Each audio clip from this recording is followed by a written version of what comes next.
China's weekend blockbuster. Get in the proper mood of the World Cup with the right attire and appropriate cocktails. Find out what Roberta Jr. thinks about the local football scene. And check out these statement-making sofas. Thursday night, Dolce Vita at 10 on Pearl. Hi, Raindrop. Wastewater, why are you here? Let's hang out together. Sorry, no way. We are collected by two separate systems. Wastewater in our rainwater system will pollute the rivers and harbor, causing a stink.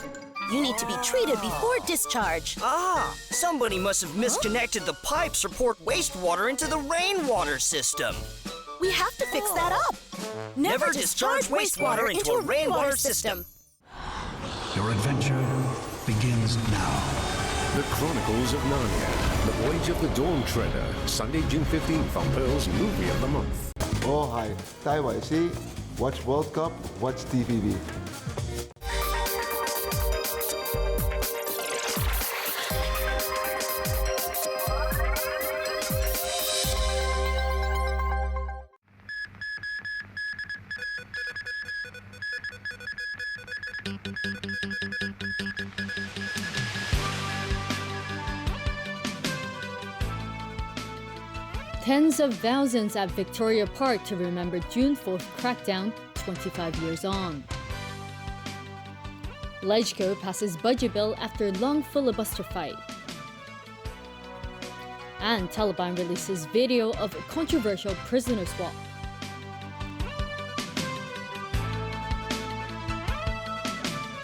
Good evening. Organizers say at least 180,000 gathered at Victoria Park tonight for the annual candlelight vigil to remember the victims of the Tiananmen Square crackdown 25 years ago. Police put the turnout at around 90,000. Those who went expressed a desire never to forget what happened in Beijing a quarter of a century ago. Shoa da Silva begins our coverage. A stunning scene at Victoria Park tonight. Tens of thousands flock there for the annual vigil, which this year marks the 25th anniversary of the Tiananmen Square crackdown. People from all walks of life, including families, lit up candles to remember those who took to the streets a quarter century ago. I think people are more concerned about the politics in Hong Kong, and also more people is coming out to fight for the democracy and justice. We born after the June 4th event, after June 4th. And I'm a post-90. We don't see this event, we don't watch it in person, but we know the value and why we have to go, why we have to attend this event. Among those there, veterans of Hong Kong's democracy movement who are confident their legacy is being carried forward. This is despite recent divisions among the pan-democrats. I think the division, to a certain extent, is brought about by the Communist Party. They are trying to create dissension from among the democratic camp. But most of the members are still united, and they know what is good for Hong Kong is also good for China. We still want democracy for Hong Kong and democracy for China. Tonight's music evoked memories of the 1989 student movement, while there were speeches and moments of silence for those who died. The vigil slogan this year is "Vindicate the June 4th, fight till the end." A call for action organizers claim has been heard loud and clear tonight. Another memorial ceremony was held in Tsim Sha Tsui. Those attending held 3 minutes of silence in memory of the victims. Organizers then played clips of the crackdown. Joa da Silva, TVB News. And as people began to leave Victoria Park, a small group of protesters attempted to march from the vigil to the central government's liaison office in Western District, but they were stopped by police in Causeway Bay. Officers said the splinter group had not been given permission to stage the march. In Beijing, authorities have been on high alert the whole day after calls were made online for people to visit Tiananmen Square dressed in black. This as the UN Human Rights Chief urged China to learn from its past. Dainto has that story. Security was visibly tighter than usual as tourists arrived early in the morning to watch the 5 a.m. flag-raising ceremony.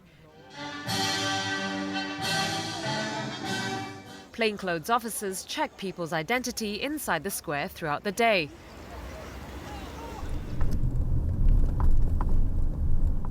Outside, a police car was deployed every 20 meters in the more crowded areas. Some Hong Kong reporters were barred from entering the square, a move that drew criticism from the Hong Kong Journalists Association.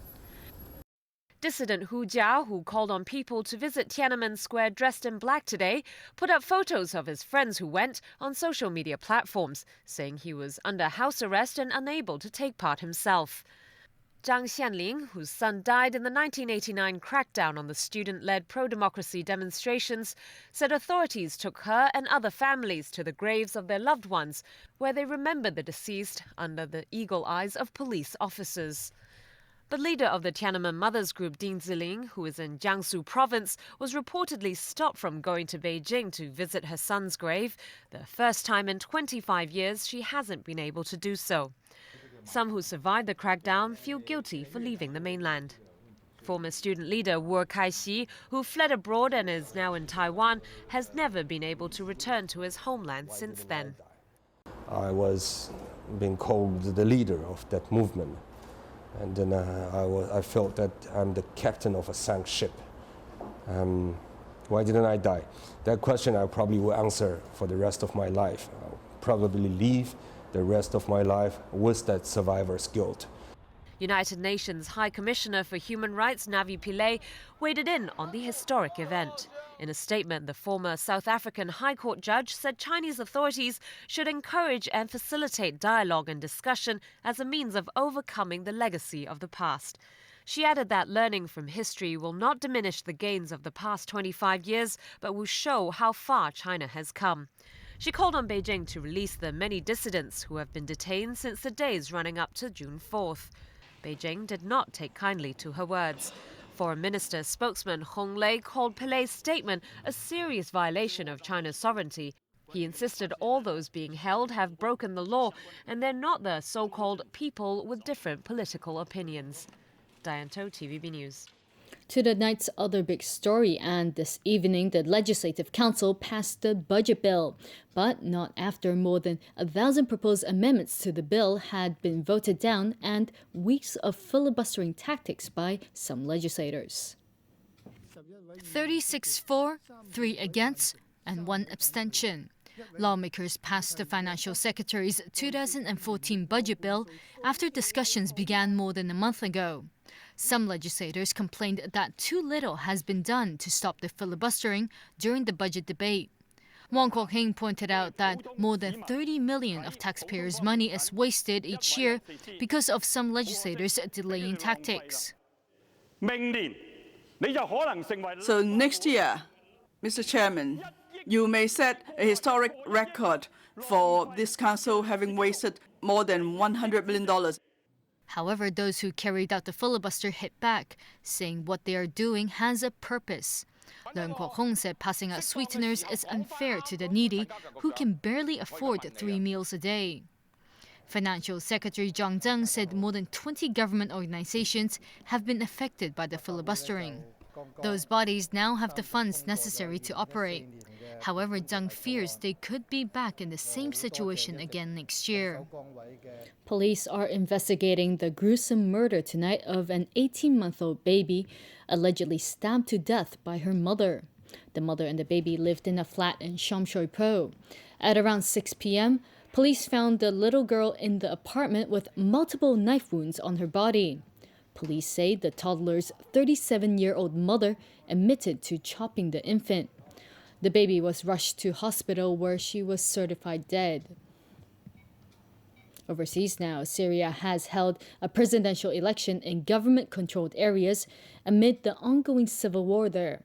President Bashar al-Assad is widely expected to win a third 7-year term, but rebels and many around the world have dismissed the poll as a sham. Tony Saban reports. Polls closed late yesterday in Syria's presidential election, but the result seems a sure thing for President Bashar al-Assad. He faced 2 challenges, but in a carefully choreographed election amid a brutal civil war, any semblance of a challenge was just for show. Indeed, the poll was ignored and mocked in opposition-held areas, with some rebels dropping their shoes in a phony ballot box in a show of disgust. The international community was just as dismissive. Today's presidential election in Syria is a disgrace. Bashar al-Assad has no more credibility today than he did yesterday. Elections should be an opportunity for the people of a free society to be consulted and to play an important role in choosing their leaders. Instead, such a process was inconceivable today in Syria, where the regime continued to reject the courageous calls for freedom and dignity that started more than 3 years ago. While US officials condemned the election, the former American ambassador to Damascus harshly criticized Washington's Syria policy, saying the White House should have done more earlier to support the more moderate factions of the Syrian insurgency. Robert Ford said in an interview that as a result of US hesitancy, extremist threats to the United States had grown because of the rise of radical elements who had come to dominate the Syrian rebel agenda. Tony Sabine, TVB News. U.S. President Barack Obama pledged to boost American military deployments in Europe in an effort to ease the fears of allies rattled by Russia's intervention in Ukraine. Obama is in Poland on the first stop of a 4-day European tour. Alan Buknia has more. Under attack from critics at home who say his leadership on the world stage hasn't been muscular enough, Obama unveiled plans to spend up to $1 billion in military exercises and support for NATO states on Russia's borders. He added that while maintaining sanctions against the Kremlin, he still wants good relations with Moscow.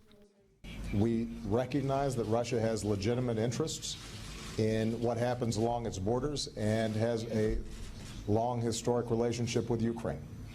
But we also believe that the principles of territorial integrity and sovereignty have to be respected. Several European leaders plan to meet with Russian President Vladimir Putin later this week.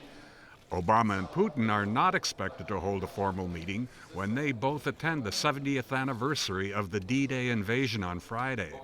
But the two leaders are expected to have some interaction. Obama also met briefly today with Ukraine's President-elect Petro Poroshenko. They discussed ways the U.S. can help train Ukrainian law enforcement and military personnel. Meanwhile, at the United Nations, Russia's UN ambassador said he hopes Obama's European tour doesn't worsen the situation. If the policy is to sort of build up NATO to take advantage of this dramatic situation in Ukraine in order to beef up the muscles of NATO, so I think that is going to be detrimental for the overall international interaction. But Turkin has been meeting with members of the UN Security Council to try to reach agreement to end the fighting between Ukrainian forces and pro-Russian militants in eastern Ukraine. He said so far the talks have not been encouraging. Alan Bukniat, TVB News. The Taliban have released a 17-minute video showing the handover of a U.S. Army sergeant in exchange for 5 Taliban commanders held at Guantanamo Bay. Bo Bergdahl was handed over to the U.S. military last weekend near the Afghan border with Pakistan. He was captured by militants in Afghanistan 5 years ago after he left his unit quietly. The 28-year-old is now in a military hospital in Germany, undergoing physical and mental assessments. The 5 released Taliban commanders have arrived in Qatar, where they are to remain for a year. The initial euphoria over Baghdad's release has been clouded by fellow soldiers' claims that he deserted his post. The U.S. Army will investigate the circumstances of his capture. Some members of Congress also said President Barack Obama had broken the law by not giving them advance notice of the prisoner swap. British police and their Portuguese counterparts have been sifting through an area of scrubland close to the resort in Portugal where the toddler Madeleine McCann disappeared 7 years ago. UK law enforcement officers have been allowed to join the investigation in Portugal, and teams were digging in Praia da Luz, taking samples of soil from marked areas of the wasteland. 2 sniffer dogs and their handlers were also at the site. The forensic examination of the area began on Monday and is expected to last until Friday.